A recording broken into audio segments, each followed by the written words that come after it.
Good morning. Welcome to our webinar today. We are going to be sharing with you our Office of Student Services. My name is Debbie Fallon, and I'm the Director of Admissions for Rancho Christian School. And I have the privilege to introduce to you today two friends of mine and colleagues that are in our Office of Student Services. First, we'll start with Nidia Weber. Go ahead and tell us about yourself, Nidia. Hi, I'm Nidia Weber. I'm the secondary vice principal, and this is my 4th year at Rancho, my 23rd year in education, and I'm thrilled to be here and talk about our Office of Student Services, which we call our OSS. Perfect. And Linda Brewer, tell us about yourself. I have been at Rancho, I think, forever. I've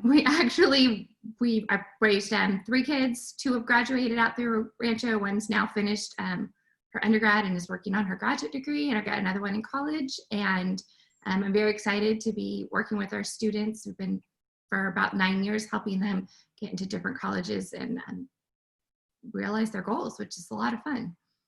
That's awesome. And your baby is getting ready to start her senior year. That's right, I do. We're going to start just kind of sharing with everybody kind of what the Office of Student Services provides to our students in grades 7 through 12. So I'll let one of you start talking about that.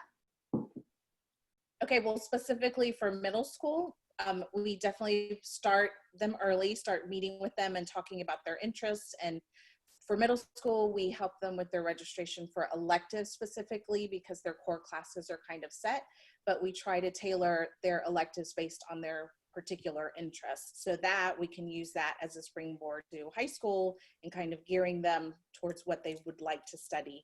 So we start early as far as meeting one-on-one individually, getting to know what they're all about, what their interests are, and tracking them through those middle school years. And then for springboarding to high school, I'll let Linda kind of talk about that a little bit more. So high school is actually super fun transition from middle school. You have a lot more choices and a lot more options. Your classes aren't so scripted at that point, and you can start to explore other activities. And so in high school, we help build schedules that really let them explore their interests. And so obviously our graduation requirements have some things built in. You don't have an option about taking a year of fine art. So you might think going in, I don't like the arts, and then we'll find one that maybe appeals to you, and all of a sudden you have this new love that you didn't even realize that you had because maybe your one experience in art had been, some elementary art class that wasn't your style. So we have a lot of options to help them kind of develop and determine who they are as individuals, and that's a lot of fun. One of the big things I think that we do, and it's important and it's kind of near and dear to my heart, is that we really make sure that our kids aren't falling behind. I freely admit that I slipped through the educational system, and I don't want any of our students to do that. So we track our at-risk students, we meet with them, help them come up with plans that are going to keep them comfortable. And so there really is like a firm safety net at the bottom, and it's as far as you can go at the top. We're going to do everything we can to help you realize your goals, which is a lot of fun. Yeah, I think that's just a great support addition that we have. It's kind of like the parent at school where I've seen you checking on the students, meeting with them, saying, what's happening? What can we do to help you? So it really just is that extra support, which I think for parents is a huge plus. And for kids to know that there are people that care about them. And we have an awesome staff and teachers that both, pour in that support to them. So you guys do a great job at that. Linda, can you share with me what exactly, and this kind of piggybacks on what you were just saying, but what exactly does an academic counseling session mean for our students? So honestly, in a perfect world, I'm going to see you about twice a year, and we're going to talk about what your goals are, where you want to go, what And where you want to go doesn't mean where you want to go to college, but like, what does after high school look like to you? And so for some kids, that's going to look like a profession or trade. For a lot of our students, it means college. And so we start talking about what do we need to do. So we kind of are developing a 4-year plan that leaves doors open, right? I make sure they know if you don't take this class now, you don't get another opportunity, and we're going to shut a door if we don't. Our graduation requirements are university ready, but a lot of schools want to see even more. And so we are real open about what does that look like, and we kind of craft a 4-year plan. In a less than perfect world, the students I see more of are the ones that just need a little bit extra encouragement. And we have some great, amazing stories with turning some educations around, because all of a sudden people realize I can do this. But when you get behind early, it can feel really overwhelming, and you feel like you're just trying to dig yourself out. So the goal is to try to stop from getting into that overwhelmed place, put some support and services beneath you. I've got several students that we check in every single week, and most weeks are great check-ins, and sometimes they're not. And that's okay too, because I don't want to beat you up. I just want to keep encouraging you to get it in the right direction. So that's what mostly academic counseling looks like. The 4-year plan is a big part of that, and we kind of devise that together based on what your goals are. So everybody's plan is going to look different. There's no duplicates. Every child's unique and an individual, and we're going to treat them like that when we see them. Exactly. That's great. Mrs. Weber, can you share with us kind of what a 4-year plan looks like? And I know you touched on a little bit how that does start with our 8th grade students. So kind of tell our visitors about that. Yeah, absolutely. And so we developed that a few years back, and it has helped us extremely focus ourselves on what the student not is only interested in, but how they're meeting graduation requirements. So we use both, hand in hand, whether they're tracking for a distinguished scholar or not, whether they're looking at some of our dual enrollment options, AP courses, honors, etc. We make sure that we keep them on track for the basic graduation requirement, but also what they're looking for as far as post-graduation, like Linda was talking about, and meeting those goals. Some students come in knowing exactly kind of where they want to go, whether it was a parent, alma mater, or just a school they visited and they enjoyed, something like that. So some are very focused on 1 or 2 options. Some have no idea, and that's okay, because they don't need to know. When we were meeting with freshmen this past season of registration, and we asked, we always ask kind of what are your thoughts right now? And we know it's going to change. It may change. We know that your interest level and different things will also change. Then that's okay. And so that's what we try to reassure them, that everything is, on track, no matter what your interests, how they vary. You might even change your major in college. I changed mine 3 times. So that's okay. That's all fine. So the 4-year plan helps us track the basic requirements, but also where their interests are and what they're looking for or looking forward to. And then also it's interchangeable. If Linda is not around when they come in to look for something, I can look that up and know exactly where the conversation has been and where to lead them, how to guide them, etc. And so that is actually quite helpful, because anyone can jump in and help at a moment's notice, and they know what our conversation has kind of been all about. And I think that's an important thing, that academic tracking, that we can step in for each other, and we all have the same goals. And the goals is obviously the students come first. So we lost Debbie. So I'll ask the next question for you. How's that work for you? I was going to piggyback off of the college tour, since I mentioned going on college. Perfect, because that was the question I was going to ask. So yay, go. Very nice. So traditionally we have offered college tours once a quarter, and we provide, transportation. It's local, and usually local because we go for the day. And in the past, what we've done is do those on a non-school day. So usually a professional development day for teachers, so students don't miss academic classes.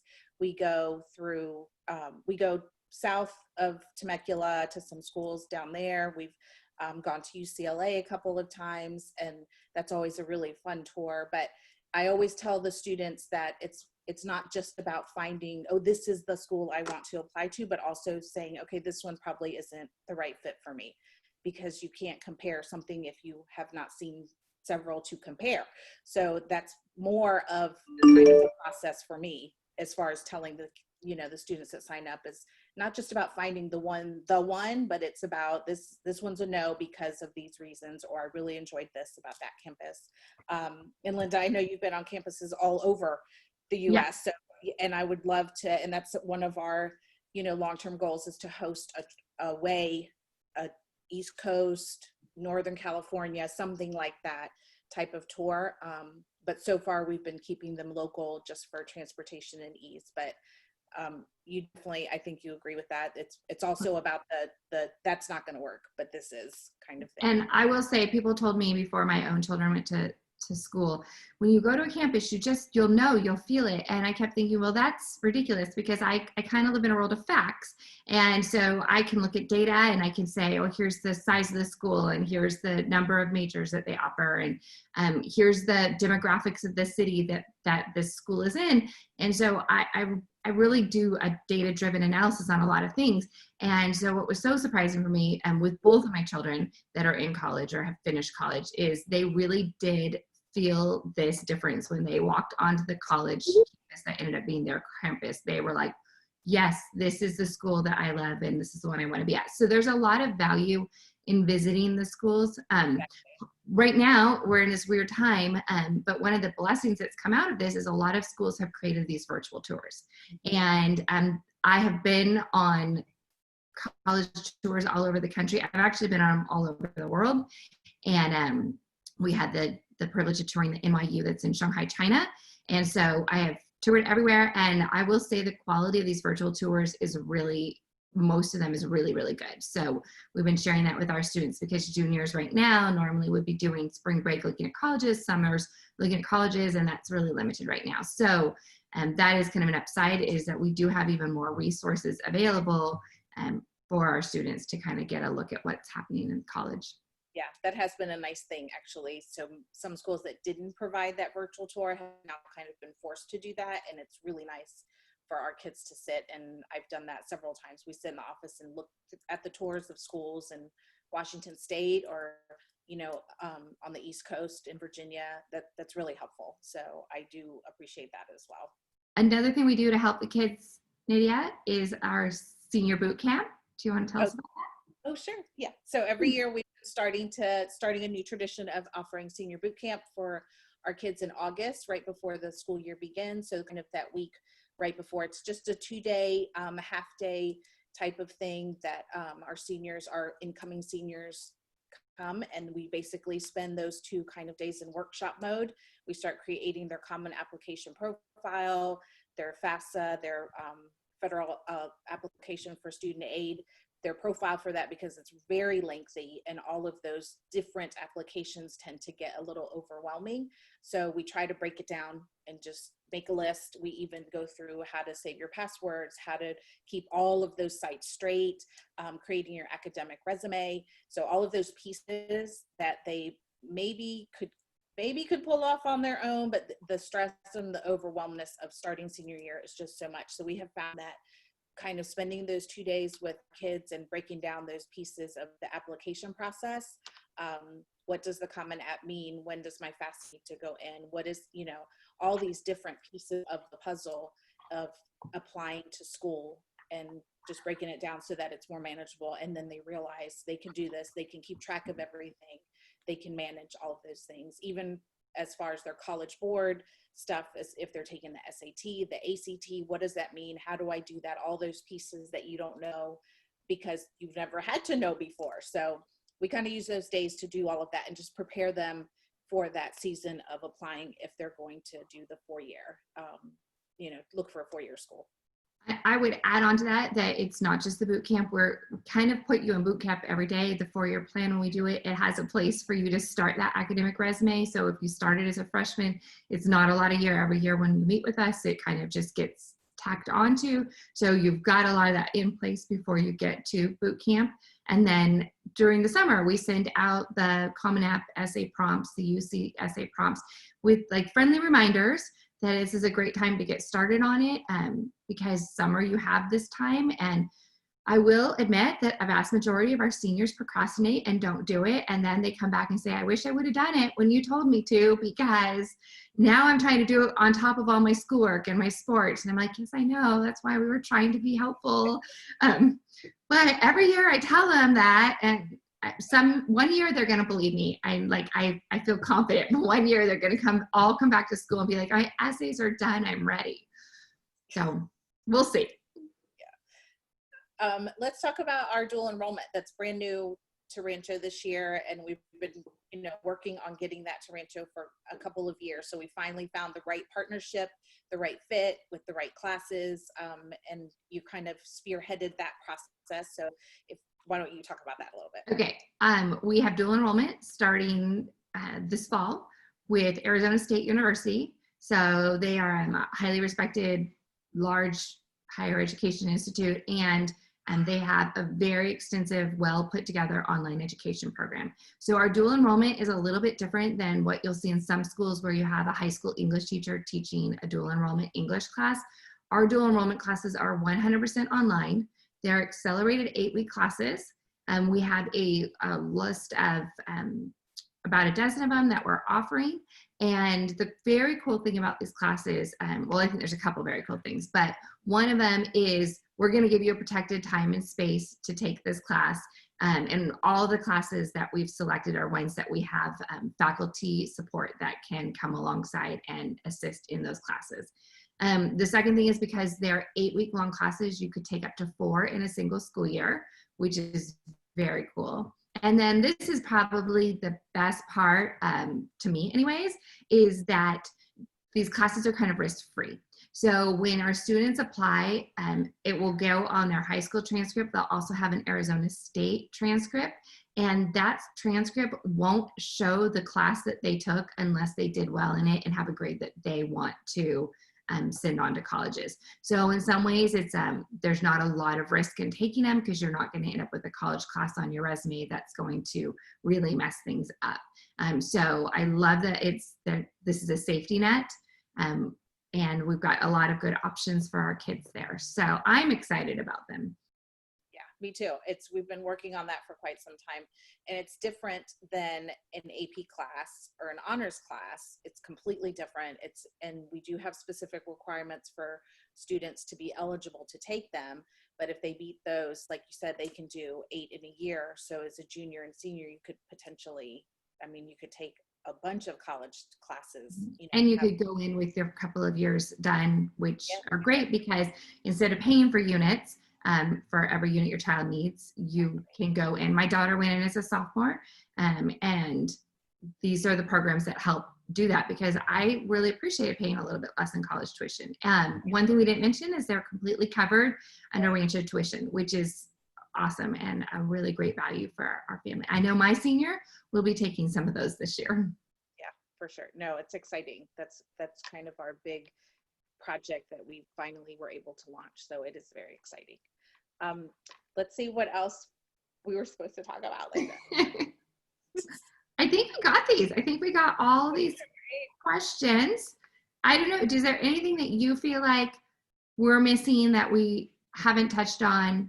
I think we haven't touched on fun. Our office has a lot of fun, but we put together events for kids. Like, we are the people who put together that I'd call it, like, for lack of a better thing, like a big sister, little sister. We've had lunches that bridge together our seniors, or in actually all of our high school students with our elementary students, in a good mentorship.